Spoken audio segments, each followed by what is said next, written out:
La communauté et famille chrétienne, en partenariat avec l'Université catholique du Congo, organise de ce lundi 15 au vendredi 19 avril 2024 son troisième symposium sur la famille. Comme chacun peut le constater, c'est un événement d'une haute portée scientifique et d'une importance cruciale pour l'Église et pour toute notre société. En organisant ces genres de rencontres intellectuelles, c'est un signal fort que la communauté famille chrétienne nous lance. La communauté famille chrétienne nous invite à élever le niveau de réflexion et à élargir et approfondir le débat du sujet du mariage et de la famille. C'est un thème majeur de l'apostolat de l'Église, comme nos pères évêques du Chéam l'ont souligné et que le pape Jean-Paul II l'a repris dans le document d'exhortation Ecclesia in Africa de 1994. La communauté famille chrétienne nous fait ainsi savoir que désormais nous pouvons compter sur son expertise. Elle nous fait savoir aussi que elle a bien compris et a pris au sérieux son apostolat d'évangéliser les familles par les familles et sa mission de défendre les hautes valeurs familiales. Et ce n'est pas un honneur gratuit quand Monseigneur Fulgence Moukeba, l'archevêque de Lubumbashi, l'appelle désormais milice sacrée pour la défense des valeurs familiales. Monseigneur et Père évêque, les organisateurs de la présente édition ont choisi le thème de le processus du mariage en République démocratique du Congo. C'est un véritable pari. Un véritable pari que nous propose ce thème qui contient de sous-thèmes dont le traitement laisse présager des débats passionnants et voire houleux. Nous avons besoin à la fois d'audace apostolique et de sagesse pour l'aborder et mener nos travaux à bon port. Et puisque notre secours est dans le nom du Seigneur, nous sommes venus d'abord solliciter ces bénédictions dans cette assemblée eucharistique. Monseigneur et cher Père évêque, c'est sur votre nom que le sort est tombé pour célébrer cette Eucharistie en remplacement de notre archevêque empêché. Et vous avez spontanément accepté de nous rendre ces services. Nous admirons votre disponibilité exemplaire. Et de tout cœur, nous vous disons un grand merci et sans plus tarder, nous vous prions respectueusement de bien vouloir prendre la présidence de cette assemblée eucharistique et nous vous confions à l'intercession de la très sainte Vierge Marie, Notre-Dame de la communauté famille chrétienne. Je vous en prie, mon Seigneur.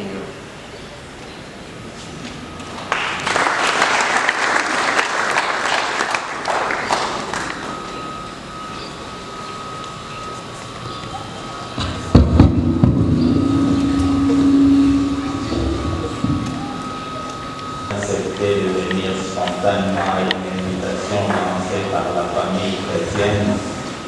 C'est comme si je suis sorti d'une pierre. Et donc, quand j'ai reçu l'invitation, me sentant moi-même fils d'une famille chrétienne, j'ai dit, mais c'est mon milieu, c'est mon monde naturel. Et donc, il n'y a pas d'autre occupation beaucoup plus importante qu'être au milieu des parents, de la famille, au célébrer. Parce que sans la famille, je ne sais pas ce que je serais. Dieu même, en envoyant son propre fils dans ce monde, il a voulu qu'il puisse entrer dans une famille. Donc, je vous remercie pour les belles paroles de l'abbé Omounié et pour votre présence ici. Et je vous invite donc à réunir nos pensées, nos esprits pour célébrer cette Eucharistie en confiant au Seigneur tout ce que nous allons faire pendant cette semaine du symposium sur la famille. Au nom du Père et du Fils et du Saint-Esprit. Amen. La paix soit avec vous. Et avec votre esprit. Frères et sœurs, préparons-nous à célébrer le mystère de l'Eucharistie en reconnaissant que nous avons péché.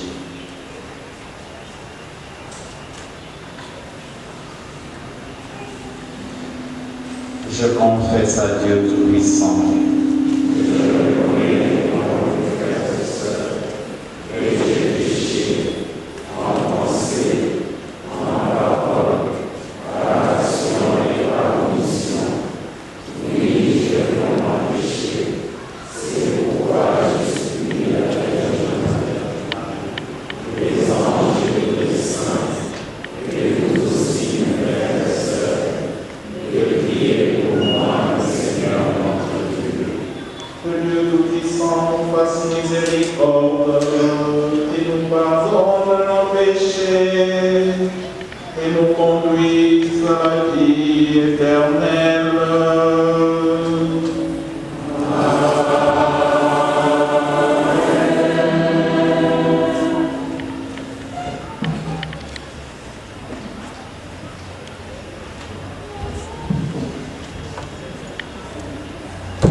Seigneur notre Dieu, à toi s'ouvrent tous les cœurs, à toi s'adresse tout désir et rien ne te reste caché. Purifie les pensées de nos cœurs en y répandant l'Esprit Saint. Répands ce même esprit sur les travaux du symposium sur la famille que nous commençons cette semaine, afin que nous puissions t'aimer parfaitement et te rendre une louange digne de toi. Par Jésus-Christ, ton Fils, notre Seigneur et notre Frère, qui vit et règne avec toi, Père, dans l'unité du Saint-Esprit, Dieu, pour les siècles des siècles. Prêtons une oreille attentive à la parole de Dieu, telle que mentionnent les Saintes Écritures. Première lecture. Le grand mystère du Christ, épouse de son Église. Lecture de la lettre de Saint Paul apôtre aux Éphésiens. Au 5e chapitre, du 21e au 33e verset, avec une attention soutenue, écoutons. Par respect pour le Christ, soyons soumis les uns aux autres, les femmes à leur mari, comme au Seigneur Jésus-Christ. Car, pour la femme, le mari est la tête, tout comme pour l'Église, le Christ est la tête, lui qui est le sauveur de son corps. Eh bien, si l'Église se soumet au Christ, qu'il en soit toujours de même pour les femmes à l'égard de leur mari. Vous, les hommes, aimez votre femme à l'exemple du Christ. Il a aimé l'Église, il s'est livré pour elle. Il voulait la rendre sainte en la purifiant par le bain du baptême et la parole de vie. Il voulait se la présenter à lui-même, cette Église resplendissante, sans tache, ni ride, ni aucun défaut. Il la voulait sainte et irréprochable. C'est comme cela que le mari doit aimer sa femme, comme son propre corps. Celui qui aime sa femme s'aime soi-même. Jamais personne n'a méprisé son propre corps. Au contraire, on la nourrit, on en prend soin. C'est ce que fait le Christ pour l'Église, parce que nous sommes les membres de son corps. Comme dit l'Écriture, à cause de cela, l'homme quittera son père et sa mère, il s'attachera à sa femme, et tous deux ne feront plus qu'un. Ce mystère est grand, je le dis en pensant au Christ et à l'Église.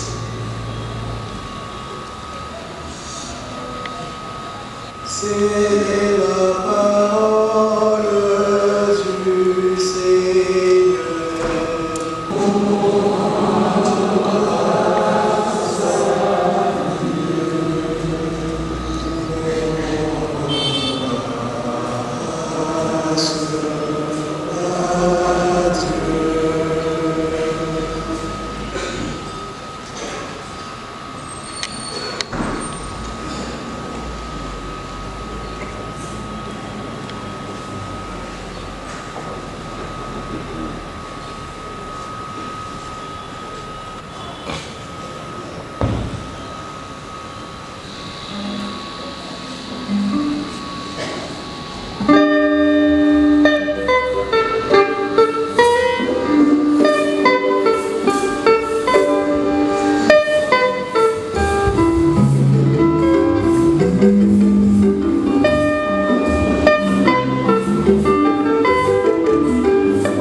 du 24e au 27e verset.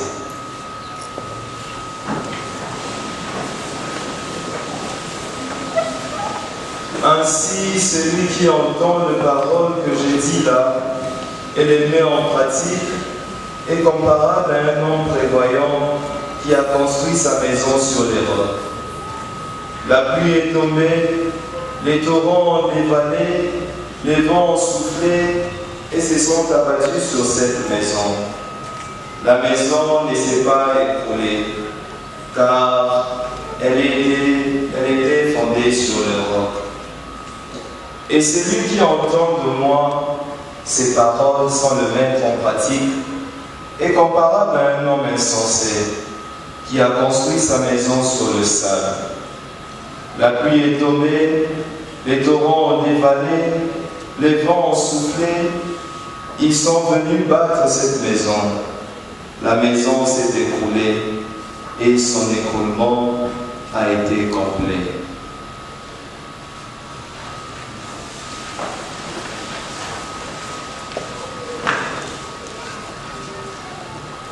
Acclamons la parole du Seigneur.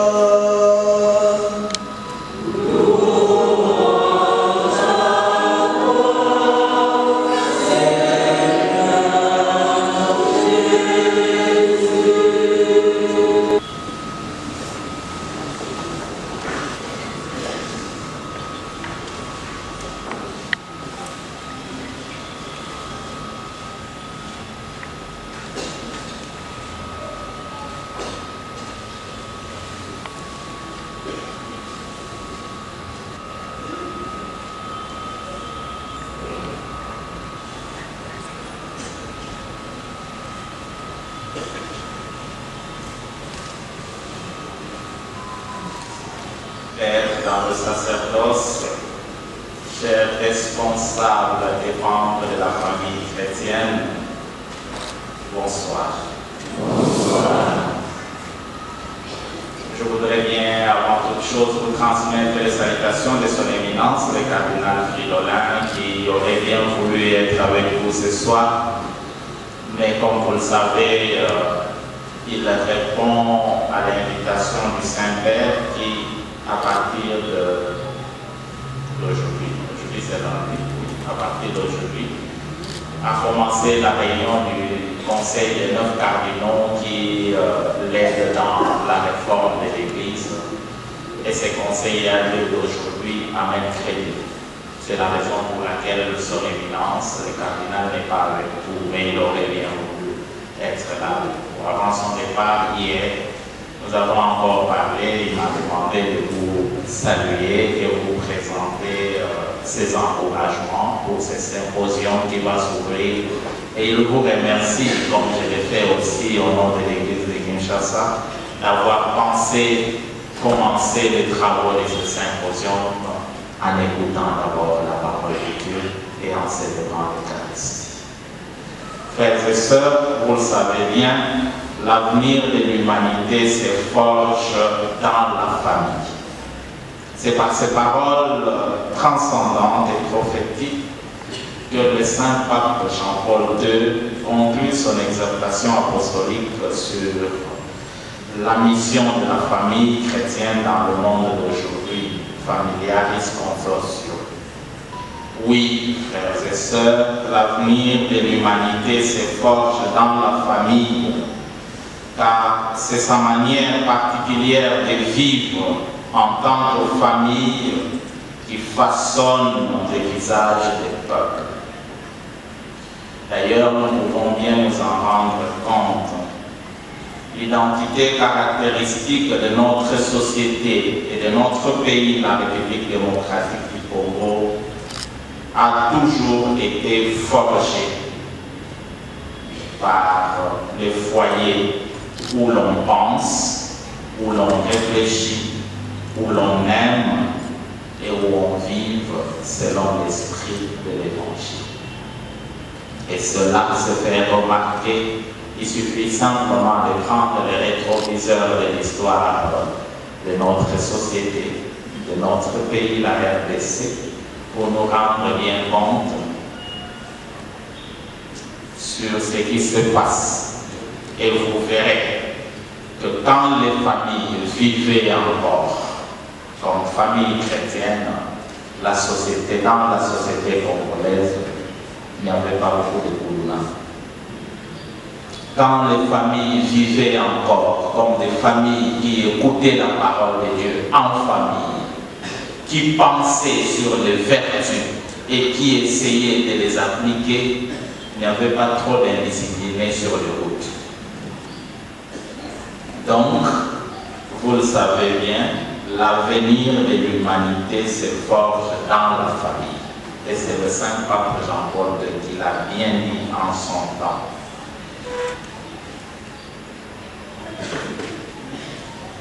À l'époque, chez nous, ici au Congo, quand les familles vivaient encore comme des familles chrétiennes, les enfants étaient éduqués presque par tout le monde.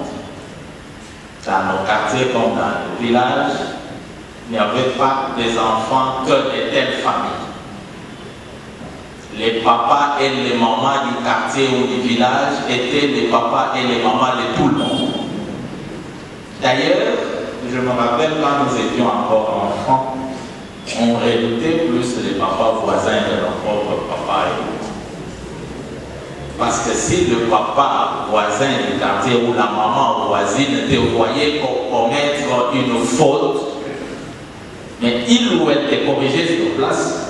Mais quand à toi, si ce papa ou cette maman du quartier venait à la maison raconter cela parce que la punition s'est doublée davantage. Mais aujourd'hui, au nom de je ne sais quel principe que nous avons inventé, qui se résume par l'égoïsme, où les gens se recroquevillent, ou d'ailleurs un regard correcteur d'un parent simplement qui voit un enfant en train de s'égarer risque même d'être traité de sorcier. Vous le savez, l'avenir de l'humanité se forge dans la famille. À l'époque, disais-je, quand les familles vivaient encore comme des familles chrétiennes, les enfants étaient éduqués par tous, corrigés par tous. Et les enfants du quartier ou du village étaient les enfants de tous. Ce qui n'est pas le cas aujourd'hui. Et la réalité nous montre si nous avons évolué ou nous avons reculé. Aujourd'hui, avec le phénomène Ouluna, on ne sait pas ces enfants appartiennent à qui. Aujourd'hui, avec le phénomène Chege, on ne sait pas ces enfants viennent d'où. Et je me demande s'il y a encore des parents qui peuvent se permettre d'aller blâmer ces enfants. Aujourd'hui, même certains enfants connus de nous tous, il peut être l'enfant du voisin, nous les connaissons. Et cet enfant sait que cette maman c'est notre voisine ou ce papa c'est notre voisin. Il suffit qu'il prenne une moto, qu'il se mette sur la route, oser l'interpeller sur son manque de courtoisie routière et vous entendre. Tous ces enfants appartiennent à qui? Et qui s'occupe de ces enfants? Aujourd'hui, tous les problèmes qui gangrènent notre société prouvent à suffisance que la famille doit être sauvée. Et je vous remercie donc au nom de l'Église, au nom de notre archevêque, le cardinal Fridolin, et de tous ceux qui croient encore en la famille, pour ces symposiums que vous avez osé lancer, pour ces réflexions que vous allez faire en ce moment, qui on voit déjà par le programme que vous tenez à sauver la famille. C'est d'ailleurs à partir de cette conviction profonde que le Saint Pape Jean-Paul II ajoute: il est donc indispensable et urgent que toute personne de bonne volonté s'efforce de sauver et de promouvoir les valeurs et les exigences de la famille. Un effort de discernement et de générosité est nécessaire en ce moment, chers frères et sœurs, car la famille, vous le savez, fait l'objet de nombreuses forces qui cherchent à la détruire ou à la déformer. Votre dernière rencontre avec Tata Cardinal, avec l'homélie qu'il a eu en parlant des derniers événements sur ce qui cherche à détruire la famille, vous résonne encore dans vos oreilles. Des objets ou des choses qui cherchent à détruire la famille ou à la déformer. Lorsque nous étions à Lubumbashi pour les congrès eucharistiques, nous avons réfléchi parfois sur des choses banales qui n'attirent pas l'attention, mais qui devaient plutôt interpeller les familles, au moins les familles chrétiennes, pour pouvoir informer les jeunes et attirer leur attention. Avant, les choses s'achetaient pour les enfants. Aujourd'hui, trop peu de familles sont capables de d'avoir encore la même mise sur ce qui arrive à la maison. Et lorsque les parents essayent de contrôler un peu, on dit, vous privez la liberté aux enfants. Il n'y a que les familles chrétiennes qui peuvent encore oser sauver notre société de la dérive. Il y a des petites choses banales. J'en cite par exemple quelques-unes ou une. Aujourd'hui, qui des parents contrôlent encore tout ce qu'on nous vend et que les enfants achètent simplement parce qu'attirés par les couleurs? Vous voyez les gens venir avec un parapluie aux couleurs de l'arc-en-ciel. Mais pour les gens et surtout pour les jeunes filles, les couleurs attirent beaucoup. Vous voyez des gens acheter une robe ou une chemise, c'est parfois aux couleurs de l'arc-en-ciel. Vous achetez simplement, naïvement, parce qu'attiré par les couleurs. Mais si on ne vous dit pas ce que la publicité qu'il y a derrière ces couleurs, en fait, il y a des objets qui essaient de détruire la famille avec des idéologies qui se cachent derrière toutes ces choses. Des objets ou des couleurs, de l'arc-en-ciel, des idéologies de toutes sortes. Est-ce que nous en parlons à nos enfants pour les informer du danger et du risque que tout cela comporte?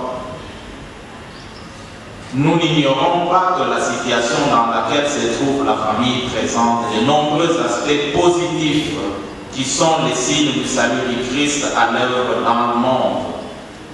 Mais nous ne pouvons pas ignorer ou passer sous silence le fait qu'avec les changements sociaux, une profonde crise des valeurs est en train de s'introduire parmi nous. Dans quelle famille a-t-on encore le courage de se lever contre le mal qui s'est fait pour, par leurs membres, au vu et au su de tout le monde? Avant, il y avait encore des réunions de famille. Quand quelque chose n'allait pas, on se réunissait vite. Les oncles étaient invités rapidement. Les parents, amis étaient invités rapidement pour pouvoir redresser les choses qui n'allaient pas. Aujourd'hui, nous avons perdu cela, et volontairement parfois, simplement pour nous détruire et détruire nos familles. Simplement parce qu'on nous fait entrer dans des idéologies nouvelles qui ne font que détruire nos familles et qui les enfoncent dans l'individualisme. Dans de larges pans de la société, des modèles et des comportements destructeurs et déstabilisants pour la famille sont présentés comme un idéal pour la société moderne inavancée de demain. Le mariage nous est de plus en plus présenté comme une union temporaire et provisoire des époux. Et c'est cela que nous présente la société aujourd'hui. Les relations entre parents et enfants sont présentées comme une entrave à la la liberté des jeunes, la cohabitation avec les personnes âgées est vue comme un obstacle au bonheur du foyer. Il suffit maintenant de plus en plus dans nos familles de commencer à avoir des cheveux blancs pour qu'on commence déjà à vous mettre dans les rangs de sorciers. La vie est organisée selon une conception individualiste de l'amour, un mélange d'aspirations égoïstes qui brise la coexistence. Tous ces fléaux, frères et sœurs, que nous connaissons aujourd'hui, ne font que contribuer à l'augmentation du nombre de divorces et à la suppression pure et simple de la vie. Et vous savez, tout cela s'apprend aussi dans nos familles, devant nos regards, parce que la société, en cherchant à détruire nos familles, nous empêche même d'intervenir dans nos propres salons. Tous ces fléaux que nous connaissons s'apprennent dans des télévisions qui envahissent souvent nos salons, les salons de nos familles, avec des émissions telles que Novelas, Nollywood, Netflix, Nollywood TV, A+ Voix, Canal Pop et même TikTok. Avant de venir, c'est pas que je connais tout ça. Avant de venir, j'ai rappelé 4 jeunes, 2 filles et 2 garçons. Je leur ai posé des questions pour savoir les émissions là qui intéressent quand on parle. Et ils m'ont cité tout ça. Simplement. Mais regardons une chose entre nous, chers parents, chers frères et sœurs. Mais ce sont ces émissions qui envahissent nos télévisions dans nos maisons. Est-ce qu'il y a encore des parents qui contrôlent ce que nos enfants suivent? Ils sont tout le temps devant Novelas, devant Netflix, ils sont dans TikTok. Et qui contrôle ce qu'ils suivent là-dedans? Et il me semble que les émissions qui passent là-bas, c'est justement pour récolter ce que notre société est en train de vivre aujourd'hui. Les mariages à la va-vite qui se célèbrent avec pompe et des jours au lendemain, ça se brise. C'est ça qu'ils voient sur Hollywood, c'est ça qu'ils voient sur Novelas. Et avec des films nigérians, il suffit simplement que quelque chose ne marche pas bien dans la famille, on trouve vite les sorciers. C'est ça qu'ils voient à la télévision. Avant, nos parents contrôlaient ce que les enfants suivaient à la télévision. Maintenant, la nouvelle idéologie vient nous dire, dès que vous commencez à vouloir suivre ce qu'on suit là-bas, ce que les enfants suivent, ah non, vous entravez à la liberté. Voilà comment la société est en train de nous détruire. Et de détruire les fondamentaux d'une famille. Est-ce que nos familles contrôlent encore ce que suivent nos enfants à la télévision, sur Internet, ce qu'ils écoutent dans la rue? Même dire ce que je suis en train de dire là devient de plus en plus aujourd'hui comme un problème.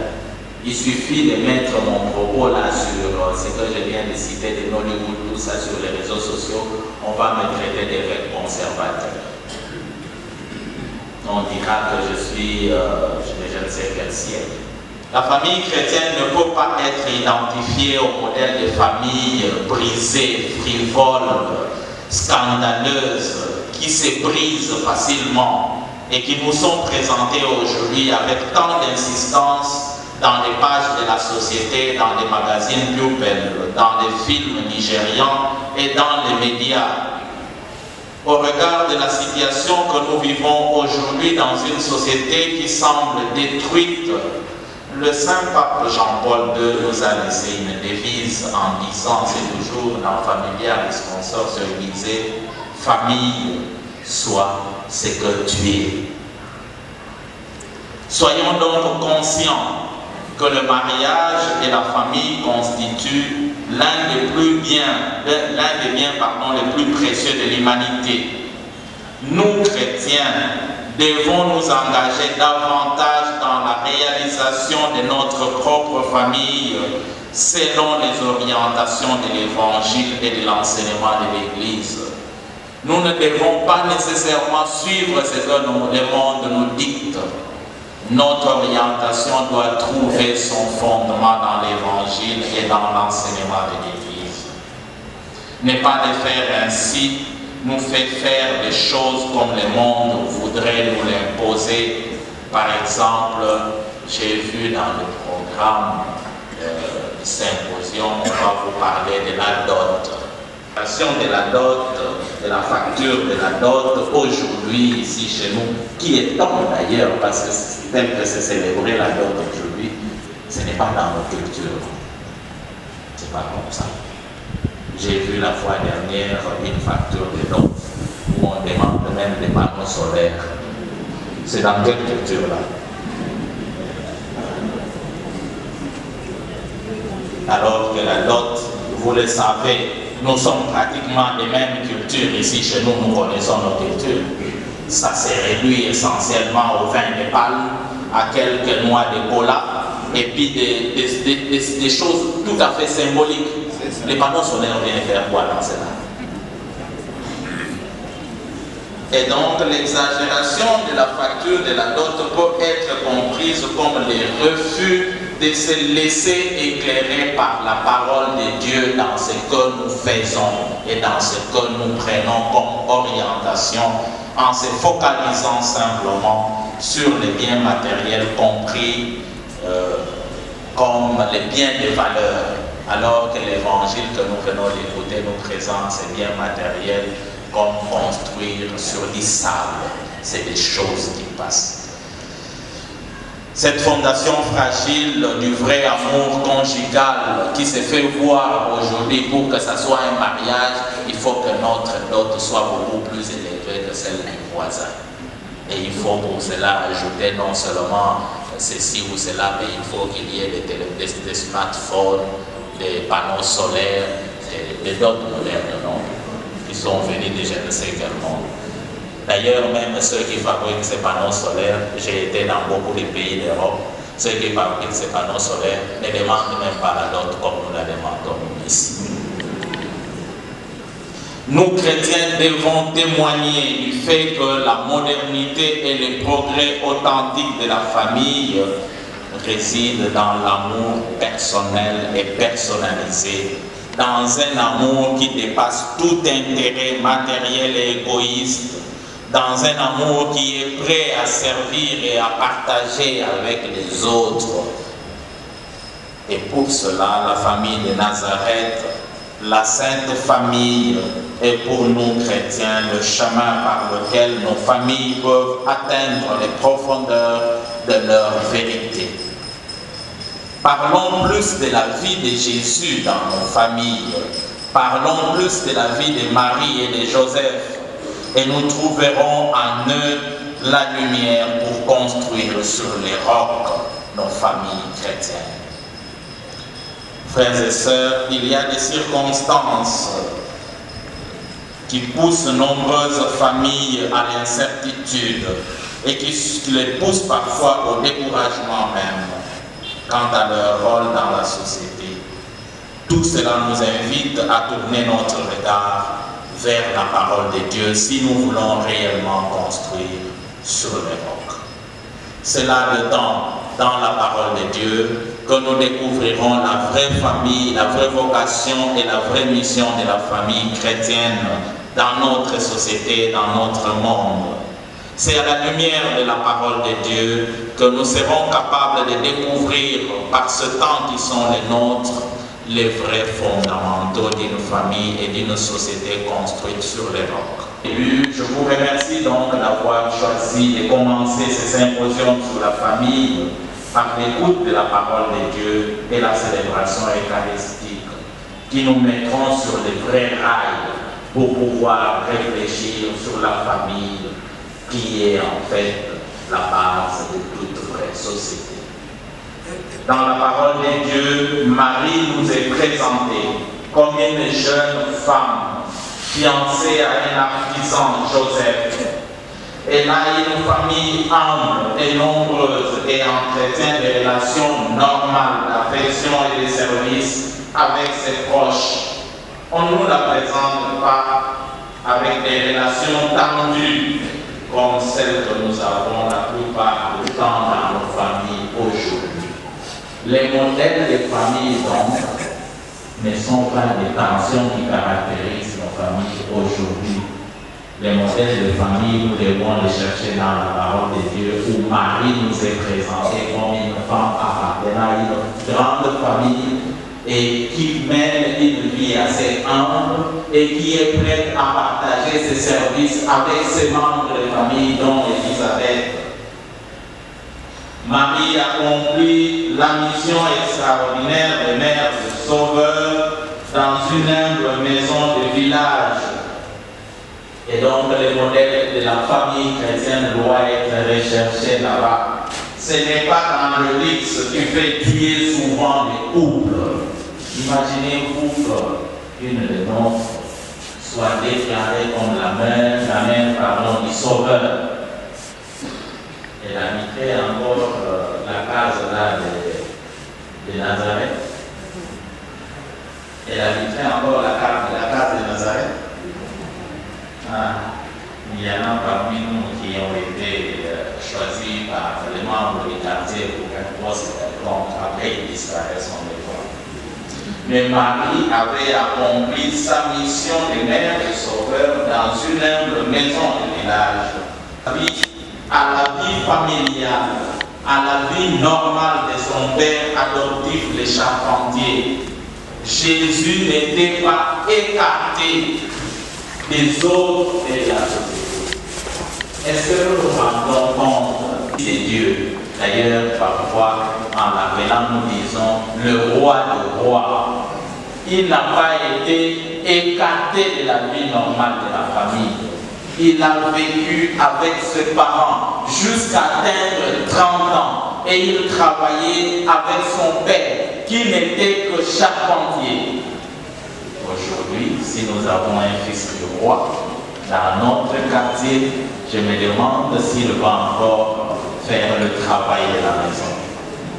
Il sera entouré de beaucoup d'autres choses qui empêcheront à ce fils du roi de mener une vie familiale normale. Et vous pouvez voir dans les grandes familles de ceux qui nous ont été présentés dans le temps dans notre pays comme des rois. Pour la plupart des gens n'ont pas une bonne vie relationnelle avec les autres. Simplement parce qu'une fois devenus rois, les enfants sont écartés de la vie normale. Ils mènent une vie, j'allais dire, des cristaux. Ils sont un peu comme dans un miroir là, une vie un peu imaginaire.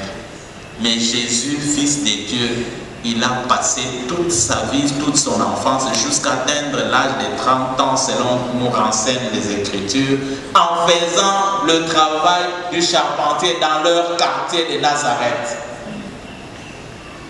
Voilà, c'est là, dans l'Évangile, que nous devons aller retrouver les fondamentaux d'une vraie famille chrétienne. Jésus, fils de Marie et de Joseph, était soumis en tout à Joseph et à Marie et travaillait comme charpentier. Le verbe soumettre. C'est quand même drôle d'entendre cela. Jésus était soumis. Et dans la première lecture, on nous a dit, femmes, soyez soumises.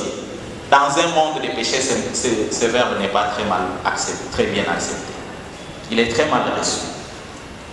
Mais dans un monde normal, où les relations se vivent vraiment comme en famille, on peut dire que Jésus était soumis à Marie et à Joseph, qui pourtant sont ses créatures. Est-ce qu'on sait peser ce que cela signifie? Aujourd'hui, on peut même, dans certaines sociétés, on peut même accuser un parent simplement parce que l'enfant dit « il cherche à me soumettre ». Voilà quelle société que nous avons construite et qui détruit justement les fondamentaux de notre famille, de nos familles. Dès que vous exigez des enfants qu'ils vous soient soumis pour leur bien, c'est fini. Joseph, père de cette famille de Nazareth, faisait tout, il donnait tout dans le silence. Et c'est là le modèle de Marie, Joseph et l'enfant qui nous est donné si nous voulons sauver aujourd'hui nos familles chrétiennes. J'ai donné donc ces exemples, mes frères et sœurs, pour nous servir des rayons de lumière qui nous montrent l'importance de la famille dans la pleine réalisation de l'homme en tant qu'être social. Vous comprenez donc que l'avenir humain, social et religieux de notre société dépend en grande partie de la santé physique et morale des familles chrétiennes, de leur stabilité, de leur capacité éducative, de leur fidélité amoureuse et de leur ouverture à la collaboration sociale. Sans cela, dans nos familles chrétiennes, alors ne nous plaignons pas de tous les phénomènes que nous voyons dans la société, même à certains niveaux de notre société. Que Marie soit mère de l'Église domestique et que grâce à son aide maternelle, chaque famille devienne une petite église où on apprend à écouter la parole de Dieu, où on apprend à interpréter tous les événements de la vie à la lumière de la parole de Dieu, dans laquelle se reflète et revit le mystère de l'Église du Christ. Que Marie soit un exemple d'acceptation humble et généreuse de la volonté de Dieu. Qu'elle soit aussi, elle, la mère douloureuse au pied de la croix, celle qui soulage les souffrances. Je sais qu'il y en a beaucoup et essuie les larmes de ceux et celles qui souffrent à cause des difficultés de leur famille. Prions donc, mes frères et sœurs, pour ce symposium qui va s'ouvrir, afin que le Seigneur, à travers les réflexions qui vont se mener au cours de cette semaine de symposium, bénisse nos familles, vous donne assez de lumière pour retrouver les vrais fondamentaux qui pourront aider notre société à construire sur les vrais rocs la parole de Dieu, à construire nos familles sur ces rocs-là. Alors notre société et notre pays sera sauvé. Parce qu'à la base, nous mettrons le Christ qui est le vrai roc, qui est venu sauver l'humanité de toutes ces situations qui nous détournent et qui nous découragent. Que la Vierge Marie intercède donc pour nous tous et que l'Esprit du Seigneur bénisse ce symposium. Amen.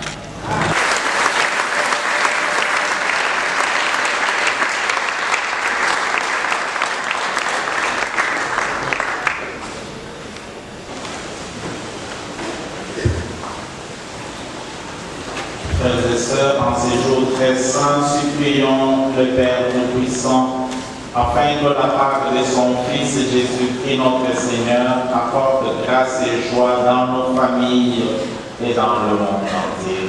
Ensemble, prions le Seigneur. Que nous sachions discerner ce que tu attends de nous lors de ce troisième symposium sur la famille. Prions le Seigneur.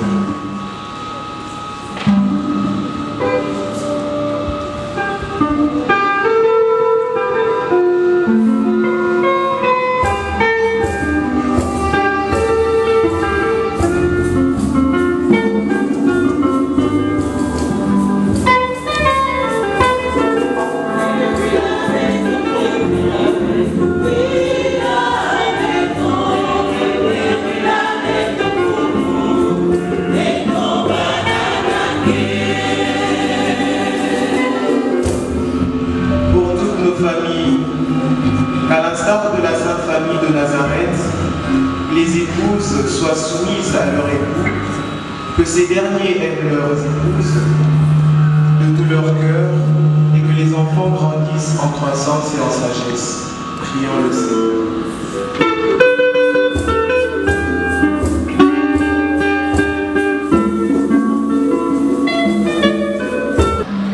Seigneur, viens au secours de ton peuple qui espère en ta miséricorde. Que ta puissance les soutienne en cette vie et les conduise aux joies de l'éternité par le Christ notre Seigneur. Amen.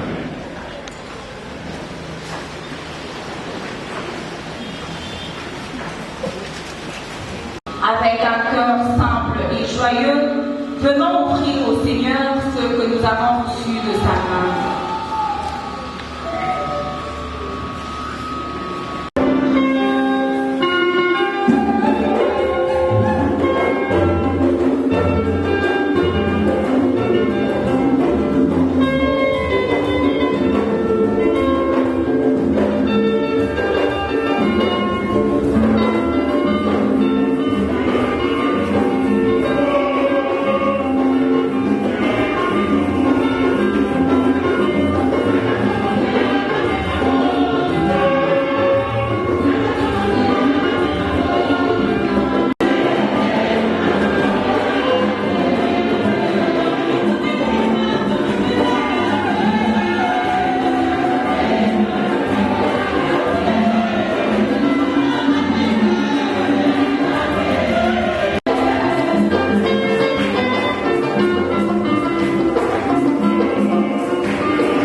et sœurs, que mon sacrifice, qui est aussi le vôtre, soit agréable à Dieu le Père Tout-Puissant. Que le Seigneur reçoive de vos mains ce sacrifice, à la louange, à la gloire de son nom, pour notre bien et celui de toute l'Église. Regarde-nous quand prions, Seigneur, l'offrande spirituelle que tes serviteurs présentent à ton autel avec fervent amour. Inspire-leur de les faire en toute droiture pour que leur foi te rende agréable cette offrande et que leur humilité donne du prix à tes yeux. Par le Christ notre Seigneur. Amen. Le Seigneur soit avec vous. Et avec votre esprit. Élevons notre cœur. Nous élevons le Seigneur.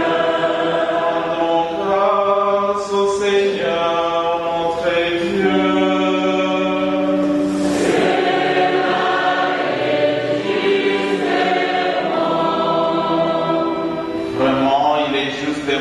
Ta gloire et notre salut, de t'offrir l'occasion de grâce toujours et en tout lieu, Seigneur Père très saint, Dieu éternel et tout-puissant.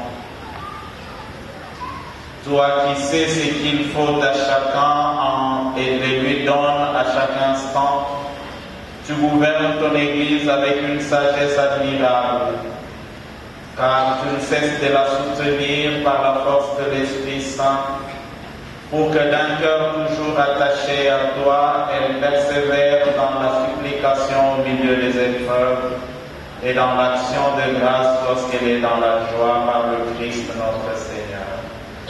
C'est pourquoi, unissant nos voix à celles des anges, nous te louons dans la joie en proclamant.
Toi qui es la source de toute sainteté, Seigneur, nous te prions.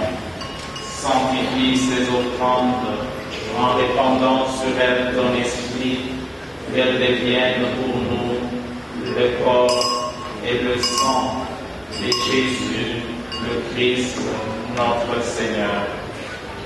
Au moment d'être livré et d'entrer librement dans sa passion, il prit le pain, il rendit grâce, il les rompit et les donna à ses disciples en disant: Prenez et mangez-en tous, ceci est mon corps livré pour vous.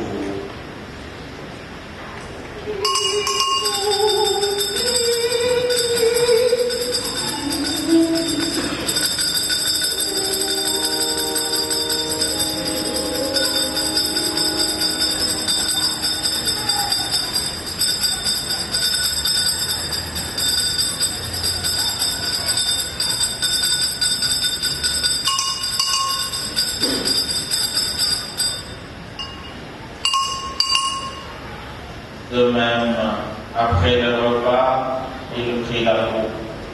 De nouveau, il rendit grâce et la donna à ses disciples en disant: Prenez et buvez-en tous, car ceci est la coupe de mon sang, le sang de l'alliance nouvelle et éternelle, qui sera versé pour vous et pour la multitude en rémission des péchés. Vous ferez cela en mémoire de moi.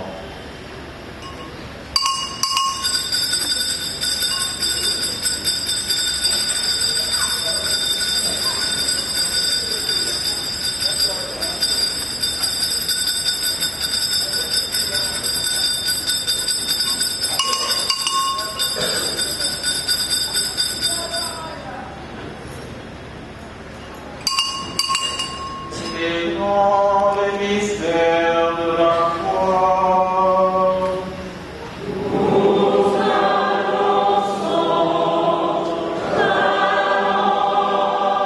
Seigneur Jésus,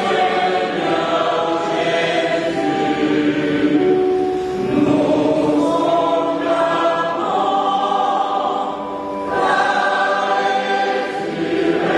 résurrection.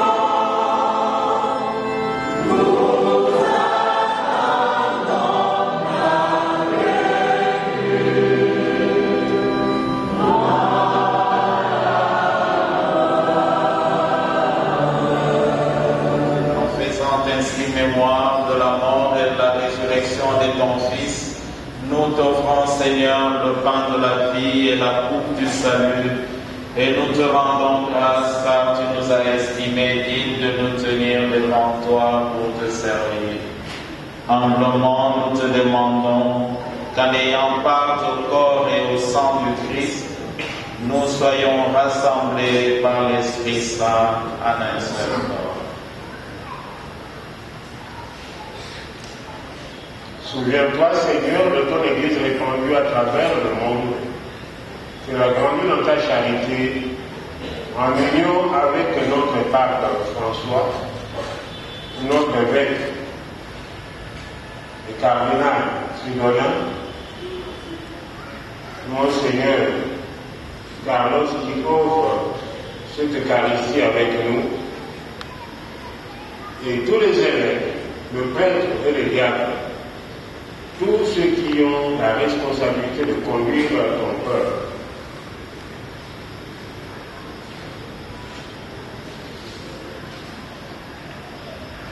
Souviens-toi, Seigneur, de nos frères et sœurs qui se sont endormis dans l'espérance de la résurrection. Tous les membres de notre communauté famille chrétienne. Et souviens-toi dans ta miséricorde de tout le défunt. Accueille-le dans la lumière de ton visage. Sur nous tous enfin, nous implorons ta bonté, permet qu'avec la Vierge Marie, la bienheureuse Mère de Dieu, avec Saint Joseph son époux, les apôtres et tous les saints, les bienheureux Macandre et Almarité, qui ont fait ta joie au long des âges, nous emparent de la vie éternelle, que nous chantions ta louange et ta gloire, par ton Fils Jésus le Christ.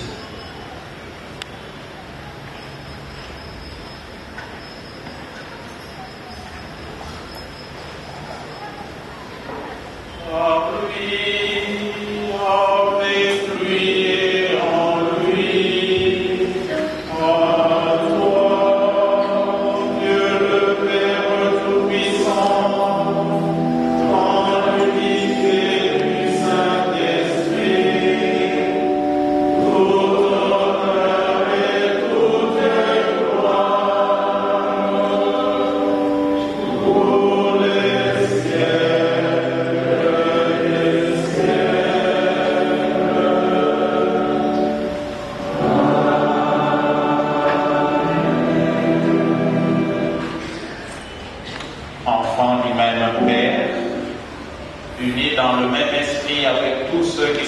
joindre à nos prières ceux qui prient pour nous, avec tous les malades, ceux de notre groupe, de la famille chrétienne, qui ne sont pas avec nous parce qu'en péché pour de bonnes raisons.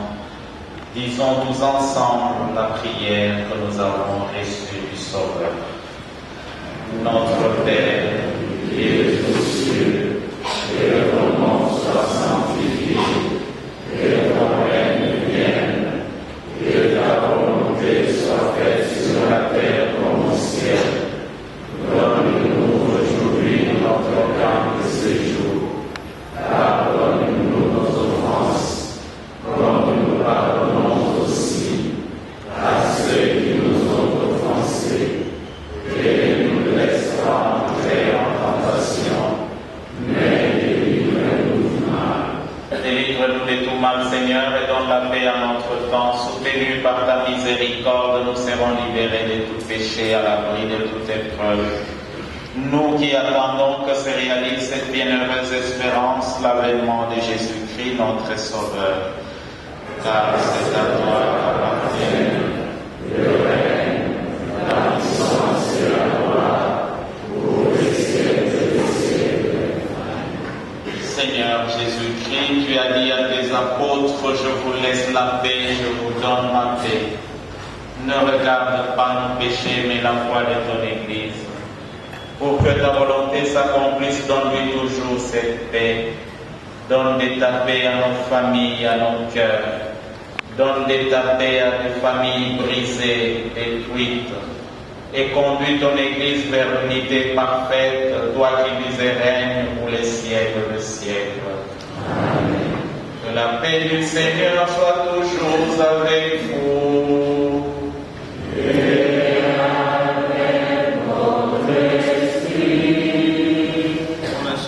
Du Christ, donnez-vous la paix.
Jésus, l'agneau pascal, s'offre à nous comme pain de vie, approchant le recevoir en toute humilité.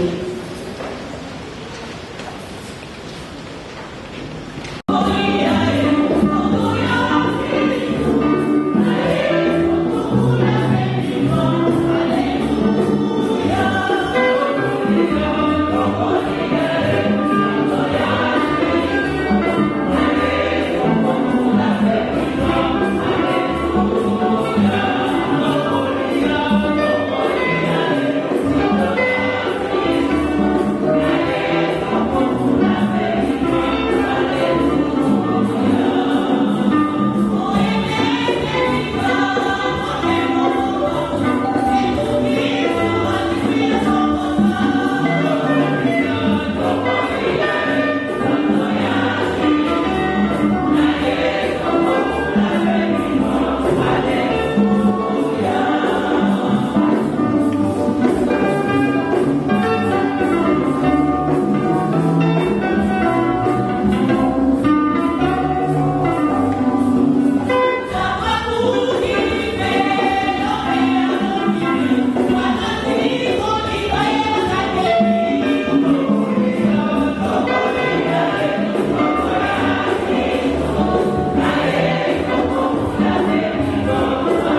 nourriture venant du ciel. Répands la douceur de ton esprit au plus profond de nos cœurs, afin que nous possédions dans l'éternité les dons que nous avons reçus dès maintenant dans cette célébration. Par le Christ notre Seigneur. Amen. Nous invitons le DG de l'Institut supérieur de la famille et du couple, Papa Jules Dobo, à venir prendre la parole. Alléluia. Famille chrétienne.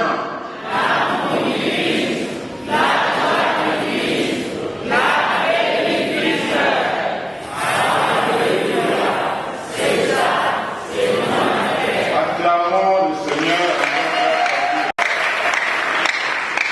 Cette merveille pour ce moment particulier, lui qui a permis que cet événement puisse avoir lieu. Excellence, nous voudrions vraiment de tout cœur vous remercier pour avoir accepté avec spontanéité de présider cette Eucharistie. On sent que vous êtes un vrai père, proche de ses fils, et vous aimez beaucoup notre association, vous nous soutenez. On est toujours heureux quand on se sent soutenu par les pères et frères. Est-ce qu'on peut acclamer?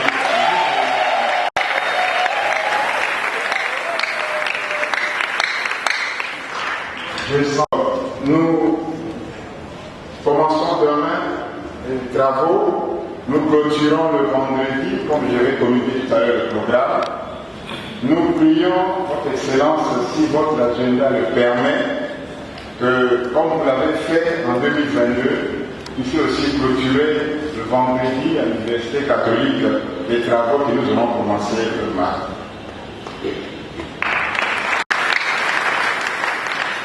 J'ai accompagné Monseigneur pour cette Eucharistie.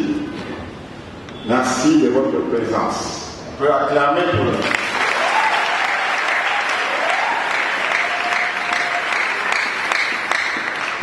Un grand merci à nos aumôniers, toujours là, pour nous et avec nous. Un grand merci au curé de la paroisse Christ-Roi, toujours prêt à nous accueillir, même s'il est arrivé quelques fois que nous le contactions au dernier moment. Est-ce qu'on peut acclamer les aumôniers?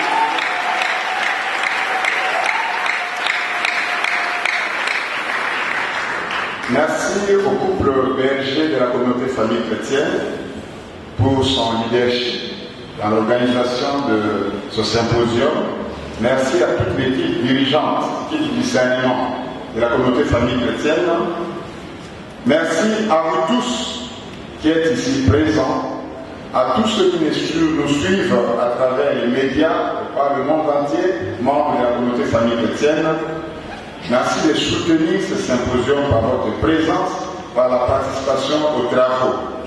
Merci à toute l'équipe qui a préparé cette messe. On ne va pas donner les détails, mais nous voudrions de manière particulière remercier notre chorale, notre dame de la famille chrétienne.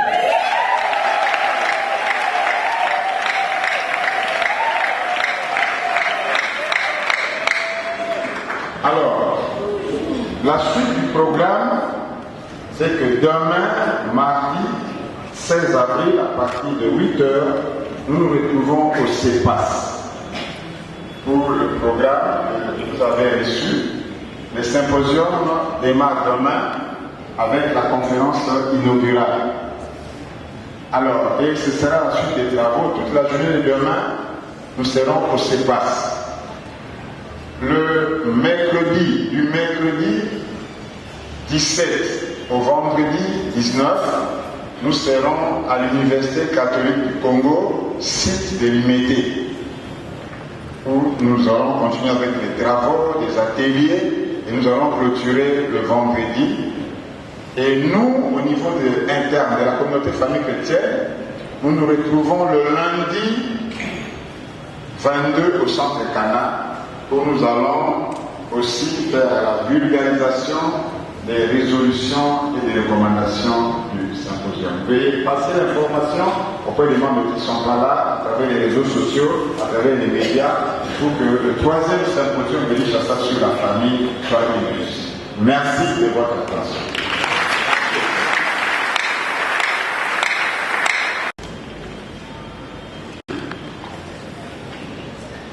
Au couple Berger, à papa Jules et à vous tous, il n'est pas normal qu'un symposium organisé sous les hauts patronages de la syncope n'ait pas d'évêque.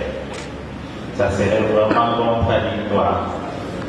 Et donc, c'est pour dire simplement que si Dieu le veut, je serai là pour répondre à votre invitation. Être là aux conférences et tout ce qui va se passer, mais bon, là vous pouvez quand même me comprendre un peu. Parce que les cardinals n'étant pas dans la ville, il y a beaucoup de demandes et je suis obligé d'être là pour répondre parfois à certaines urgences. Mais si Dieu le veut et que nous sommes tous en vie, le vendredi, nous nous verrons à la clôture. Tout ce que je peux vous dire, c'est qu'en célébrant cette Eucharistie toute la semaine, pendant les Eucharisties du matin, je penserai à vous et à ce que vous ferez, afin que le Seigneur continue de vous bénir et surtout qu'il rende fructueux tous les travaux qui vont se faire. Quand je vois la famille chrétienne, quand je vois comment sont nos familles aujourd'hui, je me dis, à la lumière de la Pâque, vous êtes un peu comme ces petites lumières, vous vous rappelez que nous avons allumé la nuit de Pâques, discrète, mais mise ensemble, ça donne de la lumière, ça éclaire le gouvernement.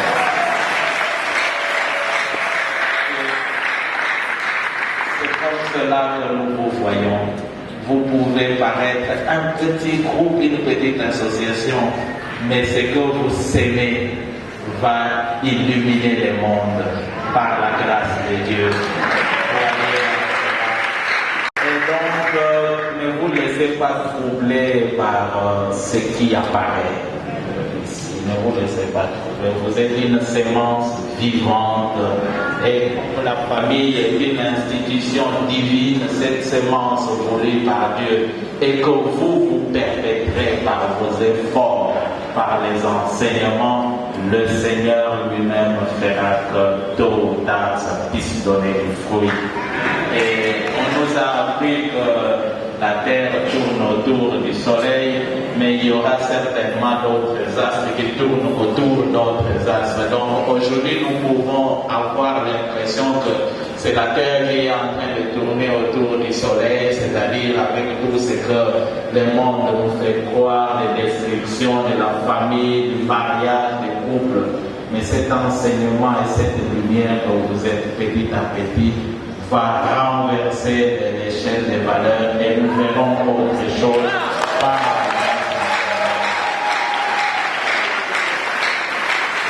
et donc, s'il vous plaît, tenez bon. Si vous avez compris en prenant le modèle de la famille de Nazareth, je voulais simplement dire que c'est dans la famille, la vraie famille chrétienne, que tout s'apprend. C'est en famille qu'on apprend à collaborer, à se relationner. C'est en famille qu'on apprend à pardonner. C'est en famille qu'un enfant apprend, non, on ne fait pas ceci, c'est mauvais. Et vous êtes de ces familles-là, même si le monde maintenant semble nous miroiter autre chose, n'abandonnez pas. La grâce du Seigneur, la grâce de la résurrection vous aidera à faire ressusciter les vraies familles dans nos sociétés. Et c'est ça mon souhait. C'est ça mon souhait profond et c'est ma prière qui vous accompagnera au long de cette semaine, chaque jour quand je célébrerai l'Eucharistie. Merci beaucoup de votre présence. Vous pouvez vous lever s'il vous plaît pour recevoir la bénédiction du Seigneur.